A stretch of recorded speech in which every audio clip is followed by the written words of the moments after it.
Last week I played a guitar that I already know is going to be a milestone instrument for me. So you may have seen some of the videos I made of my friend Joel's collection of Greenfield guitars recently. Well, one person who did watch those videos intently was Michael Greenfield himself, and he invited me to fly out to Montreal to showcase a presentation-grade Greenfield guitar. Very nice. Thank you. I would love to. That is one reason why my channel has gone from almost zero Greenfield content to a sudden spike. I'm not complaining, believe me. I just hope that you've been enjoying these videos as much as I've enjoyed making them. So the results of that recent visit to Montreal can be seen in another video which I'll be launching tomorrow. And I really hope you enjoy that video too. My experience with that guitar was genuinely thought-provoking. And I wanted to share some of that with you while it was still fresh in my mind. In particular, I'm going to describe the process of events that occurs when I encounter a really, really great guitar. Now, I make a real effort to showcase as many beautiful instruments as I can for this channel. I can't pretend that my motives are entirely altruistic. I love guitars. I love particularly fantastic instruments. I've been fortunate enough to find myself in the presence of some truly stellar guitars over the years. I'm very grateful for those moments. This is not a list of things that I like about an instrument, about physical properties. It's not a list of body shapes or ergonomic ideas or bracing patterns, neck specs, wood choices. It's not advice on fret wire gauge. Instead, I'm going to describe what happens when I find myself having a particularly good time on a guitar. This is obviously very personal.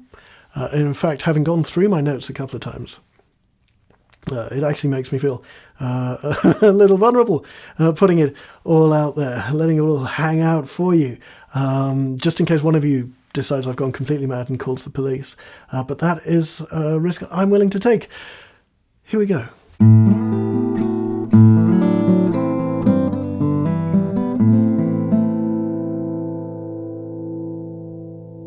I remember very vividly the first time a guitar disappeared in my hands. I must have been about 9 years old.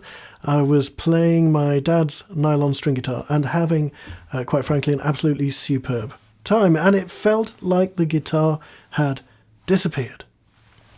That is the only way that I can describe it. What moments previously had been a very attractive wooden box became a transparent, frictionless mode of expression. And the faster this happens and the longer the sensation lasts, the better the guitar is, in my opinion. The phenomenon that I call the invisible guitar is the sensation of being able to concentrate entirely on expression and communication, with the instrument just not even being a factor. This is a delicate state. It can disappear in an instant with a tactile distraction such as a sharply cut nut or a bad fret job. For a guitar to disappear like this, it also needs to be physically well balanced.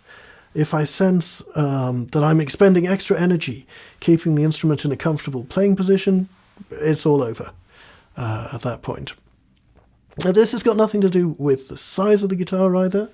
I've had this happen with big dreads, big jumbos, as well as tiny little parlors. It's happened with ukuleles, it's happened with mandolins, even on one memorable occasion with a mandocello. So it's not about the volume or the projection of the guitar. It just happens sometimes, and I'm very grateful when it does.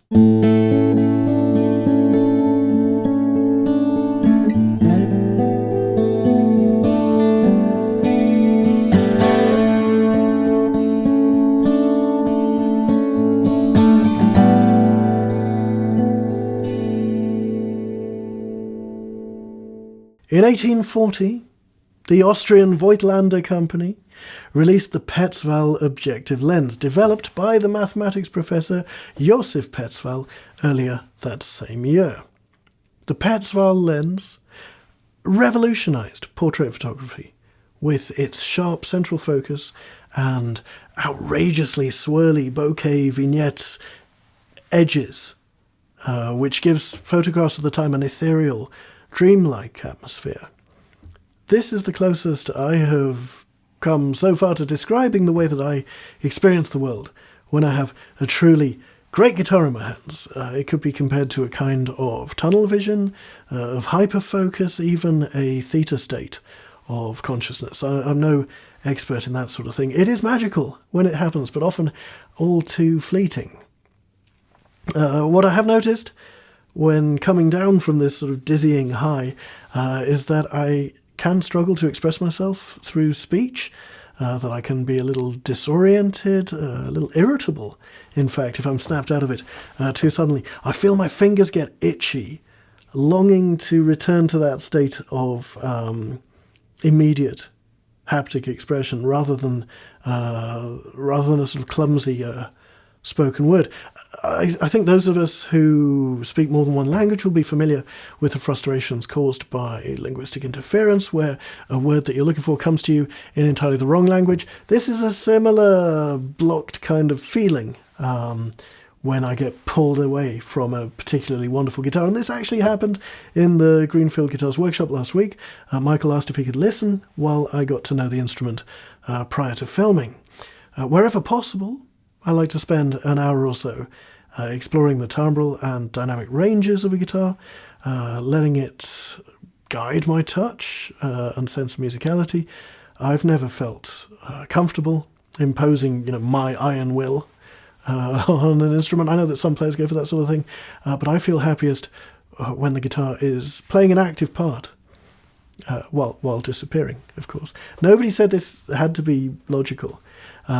Anyway, it didn't take long for me to zone out with this instrument. And a couple of minutes or weeks later, I'm not entirely sure, I became aware that Michael was actually talking to me, and probably had been for a while. And I remember a very vivid inner battle that I was fighting. Part of me really wanted to keep on playing. I could actually hear myself thinking, more. I'm not done. And another, perhaps more reasonable part of me was thinking, I wonder what he's saying. I should really get back into the conversation. He did build this thing, after all. Yeah, so it was a genuine effort to pull myself back into the room, back into a conversation to which I was able to offer very little. I honestly think I just sat there and went, wow, quite a lot, and then sort of stared into the middle distance, possibly conceiving an escape plan with the guitar. Who knows? Now, in terms of this visual aspect, this sort of whirly tunnel vision thing, I'm very aware that when I'm in the zone, my eyes are all but closed. My eyelids flicker. It's no real surprise that things might come out a little hazy too. I don't think I'm alone in that.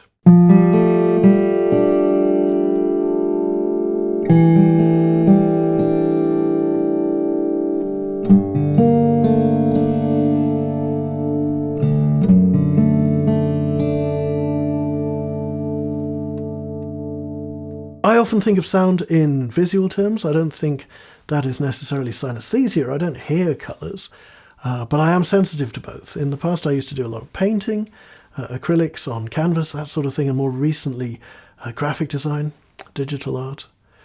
Certain guitars can give me the impression of being like this colour wheel, an almost limitless set of options.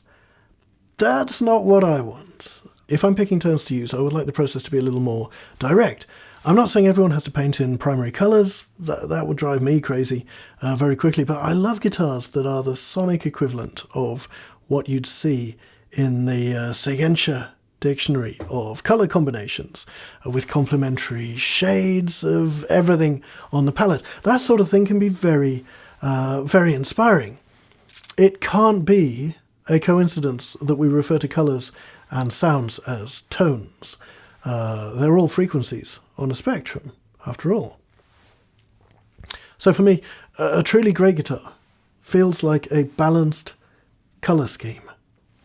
I'm not looking for the same shades every time or even the same colours every time, but I can feel where there is an imbalance, where something clashes. When a guitar has a timbral and dynamic range wide enough to give me what I'm looking for the purposes of making music, to the point where expression feels effortless, intuitive, almost like the guitar knows what I want to play, that for me is another sign of a truly great instrument.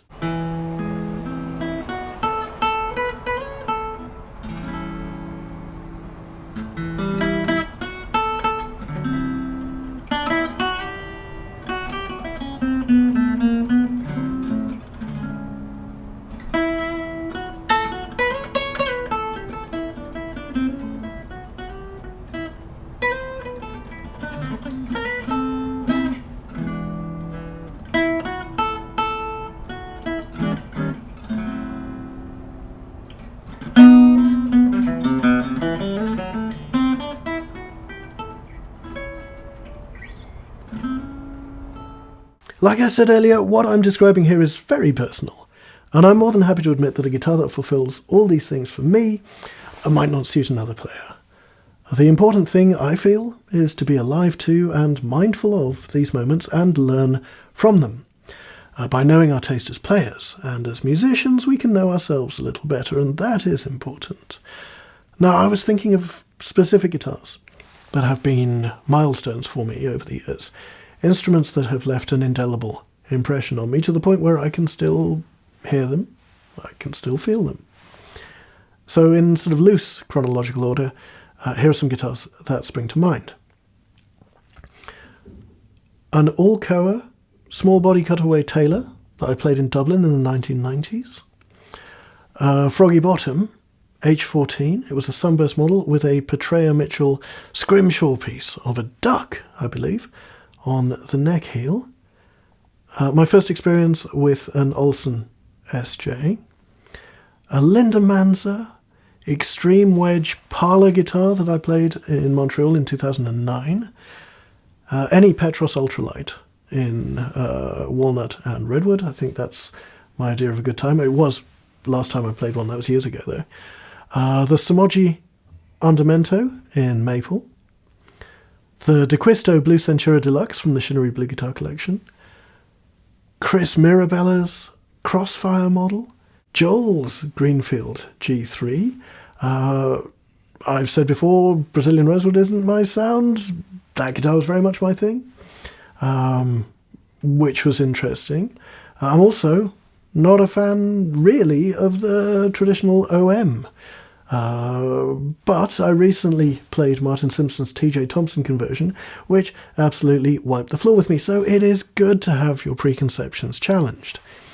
Speaking of Martin and that sort of thing, somewhere out there, there is a Sobel New World model in Cuban mahogany with a Wenge neck that I had to be physically peeled away from. There's also that devastating Larson Brothers Dreadnought that I encountered at George Gruhn's in Nashville, which left me absolutely speechless, and a Kim Walker SJ that Kim handed to me just as I was leaving his workshop when it was too late to do anything about it. I'd already packed away my mics and my cameras. I played that thing for about 10 minutes, 15 minutes, maybe. I can still hear it now. I can still hear all of them. Maybe I'm just haunted by voices of guitars that I've played over the years. I like to think of it more as a library of experience that I can add to and learn from, a bit of a data set. Now, this feeling of encountering something really magical, it's something that I experience less and less the more guitars I play. I'm not jaded, I just think it's natural that the deeper you go into something, the less often you'll find something truly new and unique, and that makes it even more special when it does happen. Anyway, those are my thoughts on what I'm really looking to experience in a guitar. I'd be very interested to know what your own observations are. I know that a lot of you have played and owned some truly spectacular instruments. Right, so thank you very much indeed for watching. I'll see you in the next one, which is tomorrow night, don't forget. Until then, stay tuned.